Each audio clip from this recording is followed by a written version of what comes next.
When it was determined that we should sail for Italy, they delivered Paul and certain other prisoners to a centurion named Julius of the Augustan band.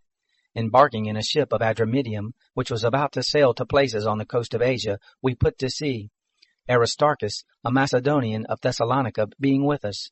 The next day we touched at Sidon. Julius treated Paul kindly and gave him permission to go to his friends and refresh himself. Putting to sea from there, we sailed under the lee of Cyprus, because the winds were contrary. When we had sailed across the sea which is off Cilicia and Pamphylia, we came to Myra, a city of Lycia. There the centurion found a ship of Alexandria sailing for Italy, and he put us on board.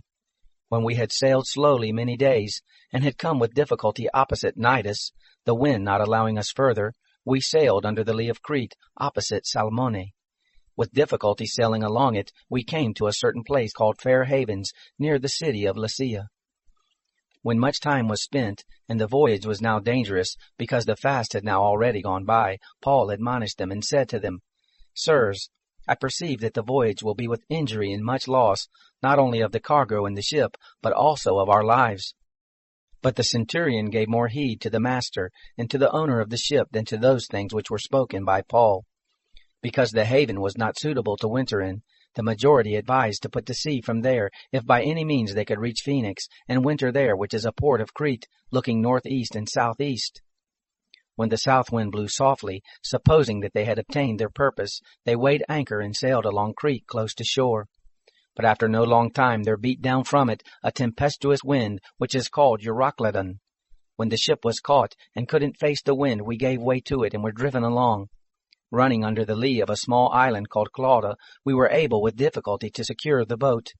When they had hoisted it up, they used cables to reinforce the ship. Fearing that they would run aground on the Syrtis sandbars, they lowered the sea anchor and so were driven.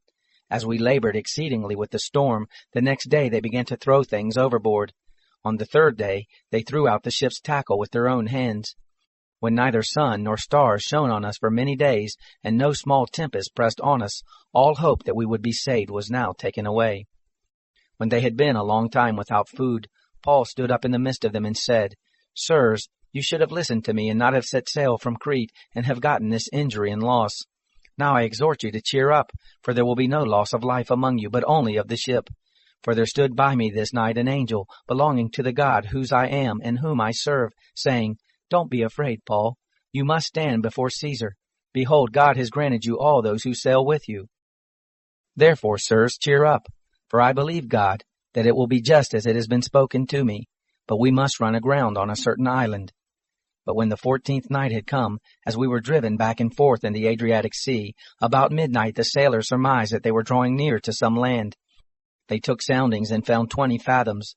After a little while they took soundings again and found 15 fathoms.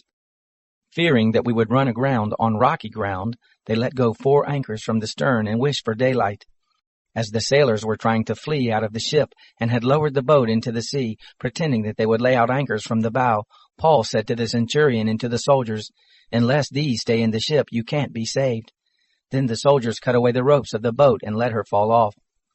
When the day was coming on, Paul begged them all to take some food, saying, This day is the 14th day that you wait and continue fasting, having taken nothing. Therefore I beg you to take some food, for this is for your safety. For there will not a hair perish from the head of any of you. When he had said this, and had taken bread, he gave thanks to God in the presence of all, and he broke it and began to eat. Then they all cheered up, and they also took food. We were in all, in the ship, 276 souls. When they had eaten enough, they lightened the ship, throwing out the wheat into the sea. When it was day, they didn't recognize the land, but they noticed a certain bay with a beach, and they decided to try to drive the ship onto it. Casting off the anchors, they left them in the sea, at the same time untying the rudder ropes. Hoisting up the foresail to the wind, they made for the beach. But coming to a place where 2 seas met, they ran their vessel aground. The bow struck and remained immovable, but the stern began to break up by the violence of the waves. The soldiers' counsel was to kill the prisoners, so that none of them would swim out and escape. But the centurion, desiring to save Paul, stopped them from their purpose, and commanded that those who could swim should throw themselves overboard first to go to the land, and the rest, some on planks, and some on other things from the ship. So it happened that they all escaped safely to the land.